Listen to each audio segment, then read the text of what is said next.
नमस्ते दोस्तों। मुगल सम्राट अकबर अपनी महान शासक शैली और सांस्कृतिक विकास के लिए जाने जाते हैं, लेकिन उनके पीछे एक व्यक्ति था जिसने उनके शासन की विरासत को लिखित रूप में अमर किया, अबुल फजल। अबुल फजल कौन थे और उनका अकबर से क्या संबंध था? आज हम इस महान इतिहासकार, विद्वान और अकबर के सबसे करीबी सलाहकार के जीवन को जानेंगे। अबुल फजल का जन्म 1551 में आगरा में एक शिक्षित परिवार में हुआ था। उनके पिता शेख मुबारक एक विद्वान थे जिन्होंने अबुल फजल और उनके भाई फैजी को इस्लामी अध्ययन, फारसी साहित्य और दर्शन में गहरी शिक्षा दी। अबुल फजल बचपन से ही अपने तीव्र ज्ञान और असाधारण बुद्धिमत्ता के लिए जाने जाने लगे। उनकी इस प्रारंभिक शिक्षा ने उन्हें अकबर के दरबार में एक प्रमुख स्थान तक पहुंचाया। 1574 में अबुल फजल का परिचय अकबर के दरबार से उनके भाई फैजी के माध्यम से हुआ, जो पहले से ही अकबर के करीबी सलाहकारों में से एक थे। अकबर, जो हमेशा विद्वानों और बुद्धिजीवियों के प्रति आकर्षित रहते थे, ने जल्द ही अबुल फजल की प्रतिभा को पहचाना। धीरे धीरे अबुल फजल अकबर के सबसे विश्वासपात्र सलाहकार बन गए। अबुल फजल सिर्फ एक सलाहकार नहीं थे, बल्कि अकबर के करीबी मित्र और विश्वास पात्र थे।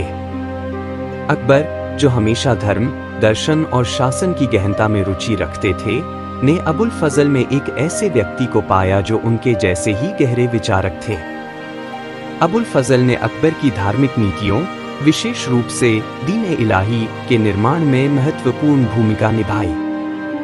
उन्होंने अकबर की प्रशासनिक नीतियों को भी आकार दिया, जिससे एक समावेशी और प्रगतिशील शासन की नींव रखी गई।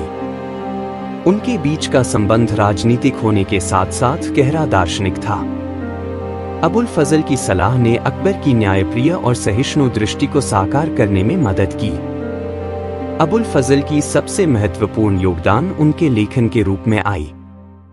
उन्होंने दो महान ग्रंथों की रचना की, अकबरनामा और आईने अकबरी। ये सिर्फ इतिहास नहीं है, बल्कि अकबर के शासनकाल की विस्तार से जानकारी देने वाली अमूल्य कृतियां हैं। अकबरनामा 3 भागों में विभाजित है। पहला भाग अकबर के पूर्वजों की कहानी कहता है, जिसमें मुगल वंश की उत्पत्ति और वृद्धि का वर्णन है। दूसरा भाग अकबर के शासनकाल पर केंद्रित है, जिसमें उनके सैन्य अभियान, राजनीतिक सुधार और शासन की अनूठी दृष्टि का वर्णन है। यह अकबर के व्यक्तित्व और उनके शासक शैली पर गहरी जानकारी देता है। आईने अकबरी, अकबरनामा का तीसरा खंड, एक प्रशासनिक रिकॉर्ड है। इसमें सम्राट के दरबार, उनके शासन की संरचना और मुगल साम्राज्य की आर्थिक व्यवस्था का विस्तार से वर्णन किया गया है। आईने अकबरी में 5 किताबें हैं।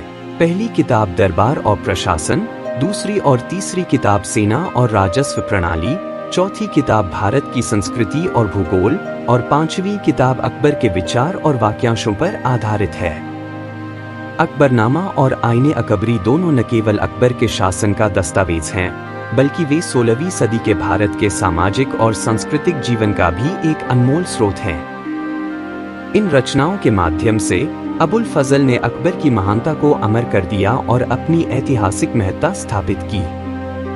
अबुल फजल की मृत्यु उनके जीवन की सबसे दुखद घटना थी।